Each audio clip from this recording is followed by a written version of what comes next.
Welcome to TigerCast, the college and career readiness podcast where you learn useful tips to help you plan for your future. Today we are joined by our special guest, Katie Van Winkle, who is a college recruiter from Grand Canyon University. Before we start our interview, remember to take control of your future. Join the California Army National Guard and serve your community during local and state emergencies. You'll learn marketable skills, earn a paycheck, and get money for school. Contact Sergeant Aquino today at 916-233-7615. Okay. Hi, Katie. Hi. What do you love about the school you're representing?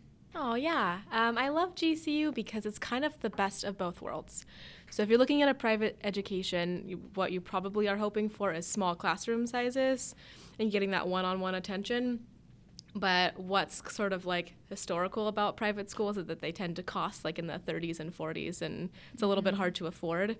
So what GCU does is we try very hard to make a private Christian education affordable for students. And so we offer scholarships that range from $37.50 all the way up to $97.50 for every admissible student. So if you can go to GCU, you can get a scholarship at GCU. But can I have three favorite things? Yeah. Okay, so first is scholarships. Second is that we fly students out to campus to check it out. So I know Phoenix, Arizona, where we're located, is maybe a little bit of a drive for some people.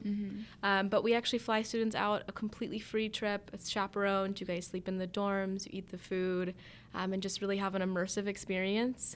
My third favorite thing is that we're not impacted. So 75% of our graduates complete their program in less than 4 years. So that's more time they're not paying tuition and more time they're actually out in the fields. That's really cool. What do you feel sets you guys apart from other schools? Yeah. Well, I've already listed all my favorite things, huh? So I think what probably sets us apart is that we're affordable and that you can graduate in less than 4 years. So we're not impacted and students aren't going to have to worry about not getting their classes. I remember when I used to register for classes, I cried every time. And I didn't know anyone that didn't cry when they were not, I had a lot of friends that were girls, but like you go to register and you need to take X number of classes. You need to take like chem. And so you go to register for it and it's full. And so now you're looking at, like, how do I still graduate in time? How do I make this work? But that doesn't happen at GCU. If you go to register for a class and it's full, you tell your advisor and we open up another class. That's really cool. So for this application process and for just starting college overall, what advice would you give to freshman applicants? Yeah. At GCU, it's completely free to apply. And there's also no essay. So it literally takes about 15 to 20 minutes on your phone or on your computer, but you could do it from your phone like at lunch if you wanted to. So that's another thing I really like about GCU is that it's not complicated to apply. And part of what my job is, my favorite part, is that I'm actually a resource for students from like day one all the way to welcome week. So what's can be a very complicated, confusing process applying for college, I'm actually there every step of the way. You have my phone number, you have my email address, your parents have that information, and I'm there to like help you apply, help you get to campus, help you register for classes. I help with housing, I help with financial aid. So I'm sort of like a go-to person for all things admissions. That's really cool. So what are some of the top programs at your school? 75% of our students study like sciences and business. In terms of sciences, we have an excellent nursing program. We have athletic training. We also do a lot of like pre-med stuff. So obviously pre-med, but also physician's assistant, physical therapy. And then we also have exercise sciences. A lot of people study biology. And then we have a really excellent business program as well. And so that includes like we have a hotel, restaurant, and management program. And those students, they work at our hotel and restaurant on campus, and they graduate with 2 years of experience. Wow. Yeah. That's really cool because I know here at Inderkum, there's a lot of people that have different interests, so it's pretty diverse. Yeah. Does your school follow the A through G requirements, and does it require anything above that? Oh, I'm so glad you asked. Actually, we don't require A through G. Oh, wow. So that's really nice. Like maybe some students haven't taken Spanish 2 yet, or just maybe they're like 1 or 2 classes short of A through G. That does not rule you out at GCU. So you just need to have graduated high school, and then our admissions requirements themselves are a 3.0 GPA, a 19 on the ACT, or 1,000 on the SAT. And if you have one of those, you are both automatically admissible to GCU and you qualify for a scholarship. Do you guys offer any merit-based and sports scholarships? We are Division I athletics for over 21 Wow. sports. So we have basketball, baseball, soccer, like golf, tennis, swimming, volleyball, all that kind of stuff. And so the athletic department offers scholarships. We also have a College of Fine Arts that offers scholarships for like theater or dance. We have an honors college that offers scholarships. But then again, every admissible student, like if you can have a 3.0, a 19 on the ACT, or 1,000 on the SAT, you automatically get $3,750 in scholarships, and that's just the base. Okay, aside from academics, you said you guys were D1. So what are some non-athletic clubs on your campus? Oh, yeah. So we do a lot of community service. We work directly with our neighbors to improve the school district itself. So we offer tutoring to our high school students on campus. We have a learning lounge where GCU students can tutor the high school students in the area for free. Oh, wow. And, well, it's free to the high school students, and then the GCU tutors get paid. And then we also work with elementary school students. So they come in for some tutoring as well, but every Saturday and Sunday we bring them to the park that's on campus, and we play games with them, tell Bible stories, just lots of fun, engaging activities for the kids. So we do some community service. We actually have the largest Habitat for Humanity contract. We've committed to rebuilding 70 homes in West Phoenix. Then we also have mission trips. We've gone to over 70 countries. We have student leadership on campus. We also have pre-professional clubs, or maybe just a hobby that you have. If you really like knitting, there's a club for that. We have a lot of Bible studies on campus that are available for students, like Young Life, if anyone's interested in that. And then, of course, we have study abroad as well. Wow. So you mentioned service among the children.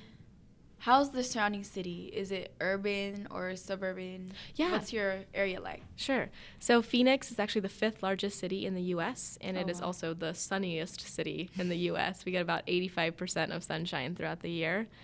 And I know people are probably thinking Phoenix, it's crazy hot, but actually your summer break is April through August. And so you'll be back here in Sacramento for most of the summer. And then the rest of the year, it's actually just pretty temperate. When I was there in November, I answered emails by the pool. Wow. But Phoenix is really, really cool. And I lived in California my whole life, so I, of course, am biased. But when I spent 3 weeks in Phoenix, I was like, wow, this is amazing. There are tons of things to eat. If you are interested in feeling like a foodie, there's so many different places to eat. I mean, I was there for 3 weeks and I didn't eat at the same restaurant twice. There is Flagstaff, Sedona, the Grand Canyon, Las Vegas and LA are only a road trip away. And then the rest of Phoenix it's very urban. And GCU actually has, in terms of safety, we have a closed campus. So students, of course, can come and go as they please, but you show your ID to get on. So you don't have people walking on and off. So even though we're in an urban area, it's still a very safe campus. Oh, that's really cool. So it's very closed off yet open at the same time. Yes. Okay, so how's your school's alumni connections? Do you have any notable alumni? Not that I know of. Okay. I'm sure that we do, except I just don't know any at the moment. I'm so sorry. No, it's fine. Yeah, maybe it's fine. This can be another part we edit out. In terms of alumni, or in terms of connections after campus, after graduation, we have a career resource center on campus for students to utilize, sort of what you guys do here, but we work one-on-one with students to if they want to go on to med school or graduate school, we help prepare them for that. If they're looking for different careers, a lot of our students go and do med school, or they go on and get an engineering master's degree, so we help students do that kind of stuff. And then we also have career placement tests for students where they can sort of figure out what's a good fit for their degree if they don't already know. So do students at Grand Canyon University typically graduate with a lot of student loans? The average student graduates, they actually end up paying about half of what the tuition is, just because we have so many scholarships. So our tuition itself is $16,500. We haven't raised that in 10 years. An entire decade has come and gone, and we have not touched the price of our tuition. Wow. But most students end up paying about $8,600 after scholarships. Oh, that's not bad. Yeah. So how many move on to go to grad school? after? I'm not sure. Okay. That would be self-reported, so I'm not entirely sure. Okay. But I know a lot of students, like if they're studying pre-med or nursing or something like that, where it makes sense to go on to graduate school, then they do. We actually have like at the highest like MCAT score, like when you're going on to medical school, I think students score like an average of about like 75% pass rate. Oh, wow. Yeah, Okay. and then same with the NCLEX, like when students are like sitting for their nursing board, same with really high pass rate for the NCLEX. Oh, that's really good. So regarding your demographics, what's your male to female ratio?